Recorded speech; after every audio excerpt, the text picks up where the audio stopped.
Bonjour, je suis Natacha Kester-Séméon et je vous présente Sacha. Bonjour, qui est mon bonsoir. frère. Et on est tous les deux entrepreneurs du digital depuis le début du web. Mais avant de vous parler de notre service, on voulait un peu vous raconter d'où on vient et comment on a eu cette idée-là.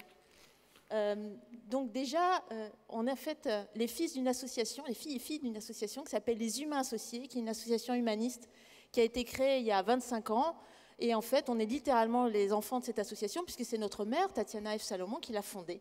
Et une des premières actions majeures que cette association a menées, c'était de faire une grande campagne d'affichage gratuite et humaniste.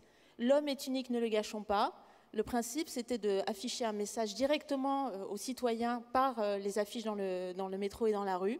Et il y a eu 1000 panneaux d'affichage gratuits. Alors là, on peut voir l'affiche, mais surtout, on peut voir qu'il y a Sacha et Natacha dessus. Hein. Alors, là, il y a moi, là, ouais. Toute jeunette, et il y a Sacha, voilà. Avec un peu les cheveux bouclés, Sacha, à cette époque. Hein. Bon. Oui. On était jeunes, oui. Enfin, encore plus jeunes. Oui. Maintenant, c'est un peu la coiffure à l'époque samouraï. Voilà. Et l'année d'après, il y a une campagne que moi j'adore, c'était « Et si on parlait d'amour ?» En fait, c'était une affiche blanche sur laquelle les gens pouvaient écrire ce qu'ils pensaient de l'amour. Et c'était un dadibao, c'est la première fois que ça a été fait. Et on peut dire en fait que c'était du web avant le web. En fait, c'était analogique, mais les gens pouvaient écrire absolument ce qu'ils voulaient. Alors ça avait eu beaucoup de succès. C'était fantastique. Les autorités pensaient que ça allait être graffité par n'importe quoi. Et finalement, non, il y avait des gamins qui faisaient leur journal, il y avait des gens qui faisaient des tags. C'était formidable. Quelques années plus tard, comment on est tombé dans le web? Eh ben, c'est toujours lié à l'association Les Humains Associés. En fait, on nous a proposé de créer le premier site web des Humains Associés en 1994. Il n'y avait que 10 000 sites internet sur le web. C'était vraiment préhistorique. Ah, sur le web, dans le monde entier, il n'y avait même pas 15 000 sites web. Oui, de tous les internets. Ouais. Alors que maintenant, il y en a des millions, voire des milliards. Ouais, on ne compte même plus. Ouais. Et donc, on est allé ensemble s'en occuper. Sacha a appris et programmé, d'ailleurs. Et puis après, on a fondé, après notre première société, on est aussi devenu journaliste, on a créé une rubrique multimédia dans un magazine scientifique. Enfin, bref, on a continué dans le contenu et dans le numérique. Et plus récemment, n'est-ce pas, Sacha, on a eu une idée. En fait, on est d'essence, on est humaniste et geek. Et tout ça, ça nous amenait à quoi, en fait, Natacha? Ça nous amenait à avoir une idée, un jour, alors qu'on était à Florence. On était à Florence et puis on voulait retourner aller à Saint-Marco voir l'Annonciation de Fra Angelico. Et en fait, les horaires des musées sont terribles là-bas. On ne sait jamais si c'est ouvert le 3e dimanche du mois, le 4e dimanche, non, enfin bref. Attends, je l'ai noté. C'est pas ouvert le 1er, le 3e et le dimanche de chaque mois. Enfin, c'est l'enfer. Donc si on y va pour quelques jours, c'est terrible. On peut rater cette fantastique œuvre. Enfin, il faut vraiment le visiter si vous y allez. Et nous, comme on est geek, on s'est dit, mais ce qui serait vraiment génial, c'est de pouvoir avoir sur notre téléphone mobile les informations pour les musées, pouvoir réserver son billet pour le musée, avoir l'audio guide et surtout découvrir les œuvres in situ et pourquoi pas en réalité augmentée. Et là, donc, on a eu une idée et on a proposé un dossier, puis on a été en première partie aidé par l'État. Sacha?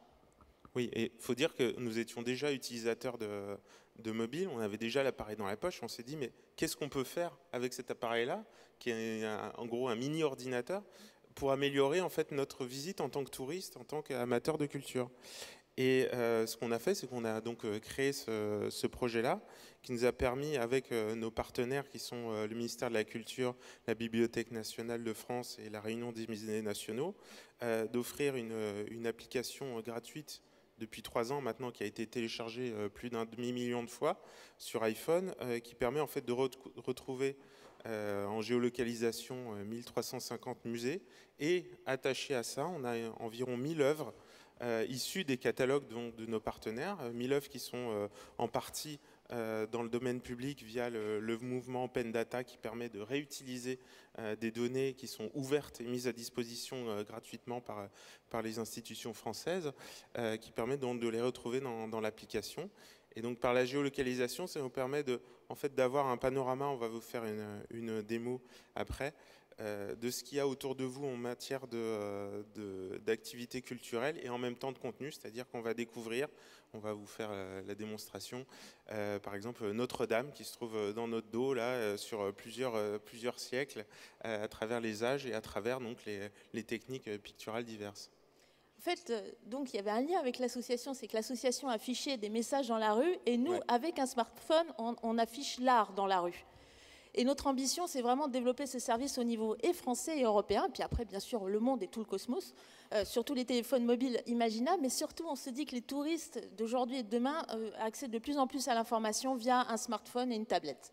Donc, on veut vraiment développer ce service, mais surtout, Sacha va vous faire une petite démo en direct. On va lancer, hop. Alors, on a un appareillage, comme on est geek, c'est fait maison.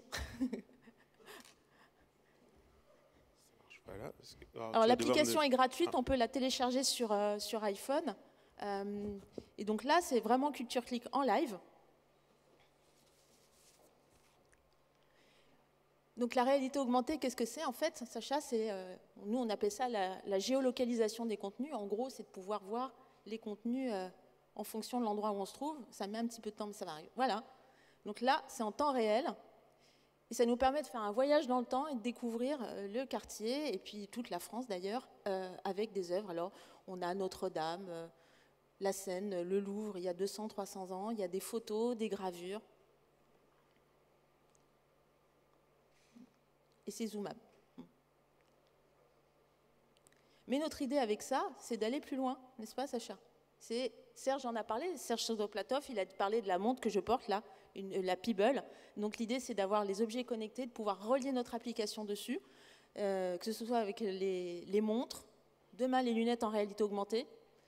Et on pense que c'est essentiel de coller avec les nouveaux usages et de donner accès à la culture par tous les biais possibles et imaginables, et de ne pas se limiter aussi à l'accès traditionnel.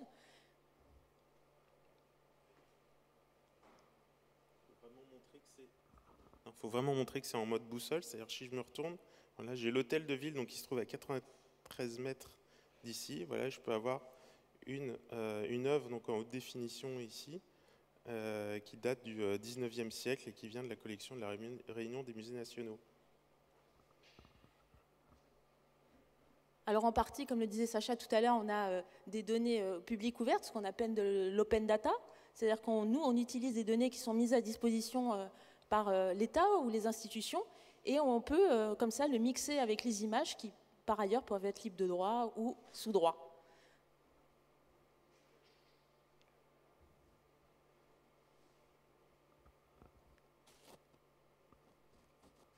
Notre ambition, vraiment, c'est de faire en sorte qu'on puisse accéder au maximum de musées et toute l'offre touristique et culturelle sur mobile, sachant qu'aujourd'hui, il y a plus d'un internaute sur 2 qui accède à Internet par mobile en France. Mais notre idée, au-delà de ça, c'est vraiment de continuer à proposer un service le plus largement accessible et surtout destiné aux plus jeunes, parce qu'en fait, on se promène autour de soi et on découvre des contenus auxquels on n'avait pas du tout idée.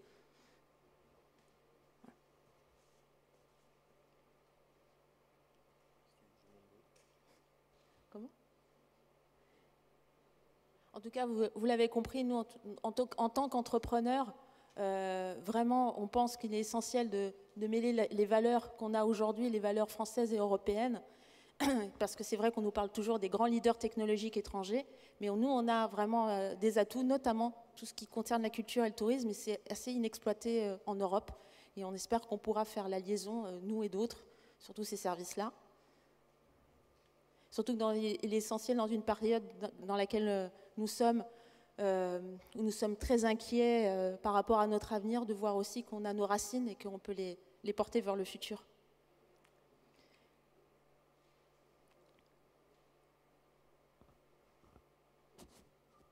Alors pour terminer, je ne sais pas où on est le compteur, pour terminer. Oui. Pour terminer, je dirais aussi que par rapport à nos valeurs, nous, on aime beaucoup cette citation de Dostoïevski qui dit que la beauté sauvera le monde, et on le pense également, et ça peut aussi passer par le numérique si on arrive à tous travailler ensemble. Et on est assez fiers que ce service et cette innovation soient françaises, et on tient à ce que ça le reste en tout cas.